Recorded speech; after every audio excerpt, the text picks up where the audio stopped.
asking Elaine. Elaine, thank you so much.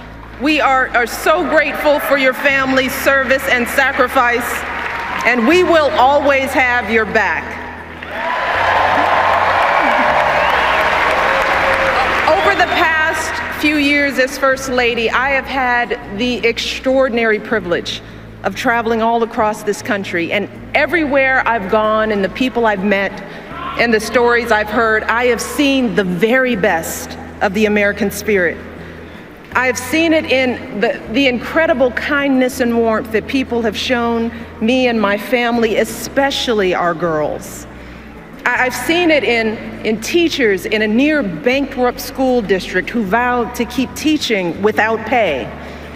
I've seen it in people who become heroes at a moment's notice, diving into harm's way to save others, flying across the country to put out a fire, driving for hours to bail out a flooded town.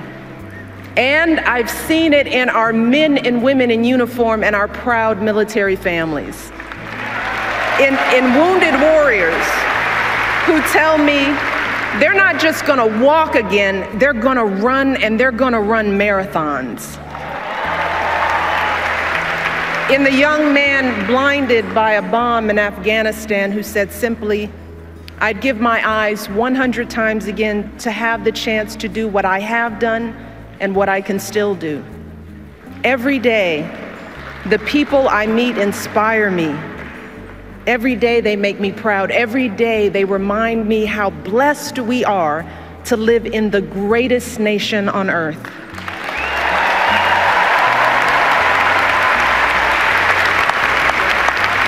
Serving as your First Lady is an honor and a privilege. But back when we first came together 4 years ago, I still had some concerns about this journey we'd begun. While I believed deeply in my husband's vision for this country, and I was certain he would make an extraordinary president, like any mother, I was worried about what it would mean for our girls if he got that chance. Now, how would we keep them grounded under the glare of the national spotlight? How would they feel being uprooted from their school, their friends, and the only home they'd ever known? See, our life before moving to Washington was filled with simple joys. Saturdays at soccer games, Sundays at grandma's house, and a date night for Barack and me was either dinner or a movie, because as an exhausted mom, I couldn't stay awake for both. And the truth is, I loved the life we had built for our girls, and I deeply loved the man I had built that life with, and I didn't want that to change if he became president. Barack just the way he was. You see, even back then, when Barack was a senator and a presidential candidate, to me, he was still the guy who picked me up for our dates in a car that was so rusted out, I could actually see the pavement going by in a hole in the passenger side door. He was the guy whose proudest possession was a coffee table he'd found in a dumpster, and whose only pair of decent shoes was a half size too small.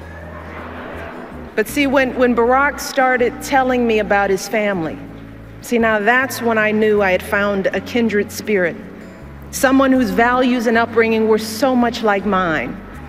You see, Barack and I were both raised by families who didn't have much in the way of money or material possessions, but who had given us something far more valuable: their unconditional love, their unflinching sacrifice, and the chance to go places they had never imagined for themselves.